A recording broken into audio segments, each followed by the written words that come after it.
Thank you very much. We'll check back in with you later in the broadcast. Well, today marks the reopening of the Canadian border to foreign travelers. This comes after the border had been closed since last March. KREM 2's Ian Smay was at the border crossing in North Idaho today with what you need to know before you cross the border. Today is the day Americans can once again go into Canada for non-essential purposes such as visiting family members. But there are some steps you need to take beforehand to ensure you aren't turned away at the border. And most of them have to do with being fully vaccinated. It's been 16 months in the making.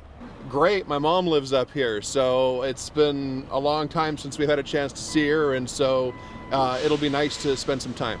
The Canadian border is finally reopened to American citizens and permanent residents for non-essential travel.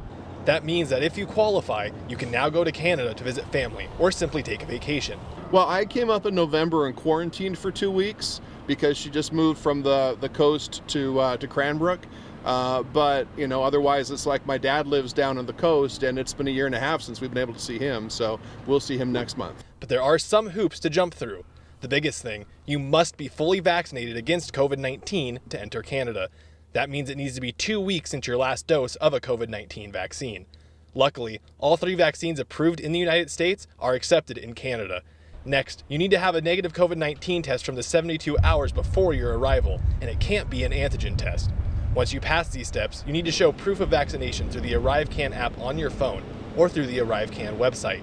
You can take a photo of it and upload it through one of those methods, and you should also bring your vaccine card or a photo of it to the border crossing. You can start uploading this information 72 hours before your arrival. You also need to provide a quarantine plan in case you are exposed or show symptoms while in Canada. However, you won't need to take a test in Canada or quarantine once you arrive, unless you show symptoms or are exposed. When you're ready to return home, you should have no issues crossing back into the United States.